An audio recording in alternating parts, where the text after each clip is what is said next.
March 17ರಂದು ಕಾರ್ಮಿಕರ ಬೇಡಿಕೆ ದಿನವಾಗಿ ಆಚರಿಸಲು ಎಂ ಗಂಗಾಧರ ಆಗ್ರಹ. ಮಾರ್ಚ್ 17ರಂದು ನಗರದ ಚೆನ್ನಮ್ಮ ಸರ್ಕಲ್ನಲ್ಲಿ trade union centre of India ವತಿಯಿಂದ ಅಖಿಲ ಭಾರತ ಕಾರ್ಮಿಕ ಬೇಡಿಕೆ ದಿನವಾಗಿ ಆಚರಿಸಲು ಅಖಿಲ ಭಾರತ ಕರೆಯ ಮೇರೆಗೆ ಕರ್ನಾಟಕ ರಾಜ್ಯ ರಾಯಚೂರು ಜಿಲ್ಲಾದಾದ್ಯಂತ ಪ್ರತಿಭಟನೆ ಮಾಡಲಾಗುತ್ತದೆ ಎಂದು ಎಂ ಗಂಗಾಧರ್ ರಾಜ್ಯ ಉಪಾಧ್ಯಕ್ಷರು TUCI ಮಾತನಾಡಿ, ಮಾರ್ಚ್ 17ರಂದು ಅಖಿಲ ಭಾರತ ಕಾರ್ಮಿಕರ ಬೇಡಿಕೆ ದಿನವಾಗಿ ಆಚರಿಸಲು ನಮ್ಮಯ ಆಗ್ರಹವಾಗಿದೆ ಹಾಗೂ ಲೇಬರ್ ಕಾರ್ಡ್ಗಳನ್ನು ರದ್ದುಗೊಳಿಸಿ ಕಾರ್ಮಿಕರಿಗೆ ಕನಿಷ್ಠ ವೇತನವನ್ನು ಜಾರಿಗೆ ಮಾಡಬೇಕು ಮತ್ತು ಎಲ್ಲ ಕಾರ್ಮಿಕರಿಗೆ ತಿಂಗಳಿಗೆ 31,500 ರೂಪಾಯಿ ವೇತನ ಹೆಚ್ಚಿಸಿ ಗುತ್ತಿಗೆ ಕಾರ್ಮಿಕರ ಪದ್ಧತಿಯನ್ನು ರದ್ದುಪಡಿಸಿ ಮತ್ತು ಎಲ್ಲ ಕ್ಷೇತ್ರಗಳಿಗೆ ಸಮಾನ ವೇತನವನ್ನು ಖಚಿತಪಡಿಸಿ ವಲಸೆ ಕಾರ್ಮಿಕರಿಗೆ ಕಾನೂನು ರಕ್ಷಣೆಯನ್ನು ಒದಗಿಸಿ ಜೊತೆಗೆ ಗುಳೆ ಕಾರ್ಮಿಕ ನಿಯಂತ್ರಣ ಕಾಯ್ದೆ ಇದ್ರೂ ಕೂಡ ದೇಶದ ಯಾವುದೇ ರಾಜ್ಯದಲ್ಲಿ ಇದರ ಅನುಷ್ಠಾನವಿಲ್ಲ.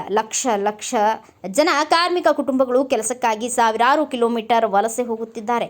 ಬಹುತೇಕ ವಲಸೆ ಕಾರ್ಮಿಕರಿಗೆ ಮಾಲೀಕರ ಅಟ್ಟಹಾಸ, ದೌರ್ಜನ್ಯಕ್ಕೆ, ಚಿತ್ರಹಿಂಸೆ, ಅತ್ಯಾಚಾರ, ಕೊಲೆಗಳಿಗೆ ಬಲಿಯಾಗುತ್ತಿದ್ದಾರೆ. ಕಾರ್ಮಿಕರಿಗೆ, ಉದ್ಯೋಗಿಗಳಿಗೆ, ಕೆಲಸಗಾರರಿಗೆ ಕನಿಷ್ಠ ವೇತನ ಭದ್ರತೆ ಒದಗಿಸಲು ಕೇಂದ್ರ ಸರ್ಕಾರ ನಿಖರಿಸಲಾಗಿದೆ. ಕಾರ್ಮಿಕ ಶ್ರಮಶಕ್ತಿಯನ್ನು ಹಗ್ಗದ ದರದಲ್ಲಿ ಸುಲಿಗೆ ಮಾಡಿ ಸೂಪರ್ ಪ್ರಾಪರ್ಟೀಸ್ ಗಳಿಸುವ ವಿದೇಶಿ ಹಾಗೂ ಸ್ವದೇಶಿ ಕಾರ್ಪೊರೇಟರ್ ಕಂಪನಿಗಳಿಗೆ, ಬಂಡವಾಳಶಾಹಿ ಮಾಲೀಕ ವರ್ಗಕ್ಕೆ, ಕೂಲಿ ಗುತ್ತಿಗೆದಾರರಿಗೆ ಭಾರತವು ಭಾರವಾಗಿದೆ. ಈ ಮೇಲಿನ ಆಗ್ರಹವನ್ನು ಮುಂದಿಟ್ಟುಕೊಂಡು ಇಂದು ದೇಶದಾದ್ಯಂತ trade union centre of India ವತಿಯಿಂದ ಸಿಂಧನೂರು ಉಪ ತಹಸೀಲ್ದಾರ್ ಅವರ ಮೂಲಕ ಗೌರವಾನ್ವಿತ ರಾಷ್ಟ್ರಪತಿಗಳಿಗೆ ಮನವಿ ಪತ್ರ ಸಲ್ಲಿಸಲಾಯಿತು. ಈ ಸಂದರ್ಭದಲ್ಲಿ ಎಂ ಗಂಗಾಧರ್ ರಾಜ್ಯ ಉಪಾಧ್ಯಕ್ಷರು, TUCI HR ಹೊಸಮನಿ ಜಿಲ್ಲಾ ಸಮಿತಿ ಸದಸ್ಯರು, ಹುಲಗಪ್ಪ ಬಳ್ಳಾರಿ ತಾಲೂಕಾ ಅಧ್ಯಕ್ಷರು, ಶಂಕರನಾಗ್ ಆಟೋ ಚಾಲಕರ ಸಂಘ, ಮುದಿಯಪ್ಪ ಹನುಮನಗರ ಕ್ಯಾಂಪ್, ಹನುಮಂತ ಗೊಂಡಿಹಾಳ್, ಮಹಾರಾಜ ಯಮನೂರು, ಮುದಿಯಪ್ಪ, ರಾಜು ನಾಯಕ, ಸಂಗಪ್ಪ, ಆನಂದ್, ವೆಂಕಟೇಶ್ ರೆಡ್ಡಿ ಸೇರಿದಂತೆ ಅನೇಕರು ಉಪಸ್ಥಿತರಿದ್ದರು.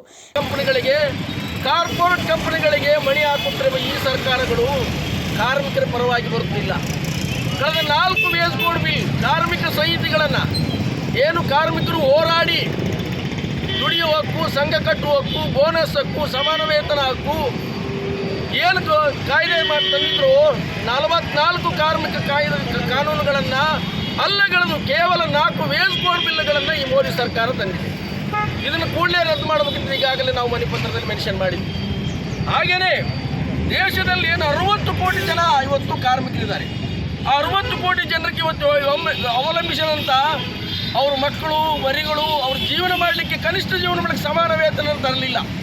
ಸುಮಾರು ಆಟೋಮೊಬೈಲ್ಸ್ ಹಿಡ್ಕೊಂಡು ಸಂಘಟಿತ ಮತ್ತು ಅಸಂಘಟಿತ ವಲಯದಲ್ಲಿ ಅಸಂಖ್ಯಾತ ಕಾರ್ಮಿಕರು ಇವತ್ತು ಕಡಿಮೆ ಕೂಲಿಗೆ ಖಾಲಿ 7,000ರಿಂದ 15,000ರವರೆಗೆ ಇವತ್ತು ಕಡಿಮೆ ಕೂಲಿಗೆ ಇವತ್ತು ಕೆಲಸ ಮಾಡ್ತಿದ್ದಾರೆ. ಅದಕ್ಕೆ ಈ ಕೂಲಿ ಕಾರ್ಮಿಕರನ್ನ ಬಂಡವಾಳನ್ನಾಗಿ ಮಾಡಿಕೊಂಡು ಅಗರ್ಭ ಶ್ರೀಮಂತರಿಗೆ, ಕಾರ್ಪೊರೇಟ್ ಕಂಪನಿಗಳಿಗೆ ಇವತ್ತು ಮಣೆ ಹಾಕ್ತಿರೋದು ಮೋದಿ ಸರ್ಕಾರ ನೋಡ್ತಾ ಇತ್ತು. ಹಾಗೆಯೇ ಏನು ವಲಸೆ ಕಾರ್ಮಿಕರಿದ್ದರು, ಇಲ್ಲಿ ಕೃಷಿಯಲ್ಲಿ ಕೆಲಸ ಇಲ್ಲ, ಬರ ಬಿದ್ದಿದೆ, ನೀರಿಲ್ಲ ಅಂತೇಳಿ ಬೆಂಗಳೂರು, ಮುಂಬೈ, ಗೋವಾದಂಥ ನಗರಗಳಿಗೆ ಗೂಳೆ ಹೋಗೋದು ತಪ್ಪಿಲ್ಲ. ಜನ ದಿನನಿತ್ಯ ಗೂಳೆ ಹೋಗ್ತಿದ್ದಾರೆ. ಈ ವಲಸೆ ಕಾರ್ಮಿಕರಿಗೆ ಸುರಕ್ಷಿತ ಇಲ್ಲ, ಭದ್ರತೆ ಇಲ್ಲ, ಅಲ್ಲಿ ಕನಿಷ್ಠ ಕೂಲಿ ಜಾರಿ ಆಗೋದಿಲ್ಲ. ಮಕ್ಕಳಲ್ಲಿ ಬಿಡ್ತಾರೋ, ಅವರು ಮಕ್ಕಳಿಗೆ ಓದಿ ಏನಾಗ್ತದೋ, ಅವರು ಕನಿಷ್ಠ ಜೀವನ, ಕನಿಷ್ಠ ಕೂಲಿ ಕೊಡಲಿಕ್ಕೆ ಈ ಸರ್ಕಾರಗಳು ಮುಂದಾಗ್ತಿಲ್ಲ ಅನ್ನೋದು ಪ್ರಮುಖ ಬೇಡಿಕೆ. ಹಾಗೆಯೇ ಏನು ದೇಶದ ಹಿಂದೂ ರಾಷ್ಟ್ರ ಮಾಡ್ತೀನಿ ಅಂತ ಹೊರಟಿದ್ದಾರೋ, ಹಿಂದೂ ರಾಷ್ಟ್ರ ಮಾಡಲಿಕ್ಕೆ ಅಗತ್ಯವಿಲ್ಲ ಮೋದಿಯವರೇ. ಈ ದೇಶನ ಕಟ್ಟಿದ್ರು ರೈತರು, ಕಾರ್ಮಿಕರು. ಆವಾಗಿನಿಂದ ಇವಾಗಿನ ತನಕ ದಲಿತರು, ಮುಸ್ಲಿಮರು, ಅಲ್ಪಸಂಖ್ಯಾತರು, ಹಿಂದುಳಿದವರು ಸ್ವಾತಂತ್ರ್ಯಕ್ಕಾಗಿ ಹೋರಾಡಿ ಮಾಡಿದಂತಹ ಇತಿಹಾಸ ದೇಶದಲ್ಲಿದೆ. ಈ ಇತಿಹಾಸನ ಮರೆಮಾಚಲಿಕ್ಕೆ, ಇದನ್ನು ತಿರುಚಿ ಇನ್ನು ಅಪಪ್ರಚಾರ ಮಾಡಲಿಕ್ಕೆ ಮೋದಿ ಸರ್ಕಾರ ಹಿಂದೂ ರಾಷ್ಟ್ರ ಅಂತ ಹೊಂಟಿದೆ. ಹಿಂದೂ ರಾಷ್ಟ್ರ ಅಗತ್ಯವಿಲ್ಲ. ನಾವು ಕಾರ್ಮಿಕರು, ರೈತರು, ಭಾರತದ ನಿರ್ಮಾತೃಗಳು. ಬ್ಯೂರೋ ರಿಪೋರ್ಟ್, ಬಸವರಾಜ ಬುಕ್ಕನಟ್ಟಿ, ಭಾರತ ವೈಭವ news, Sindhanur. Thanks for watching. Read, discuss and debate with editor Dr. Yan Prashant Rao. Wanted reporters in print, digital and visual media for Bharat Vaibhav Daily Newspaper, BV News 5 Channel and BV Fast Web News from all the talukas of Karnataka, Goa and Maharashtra.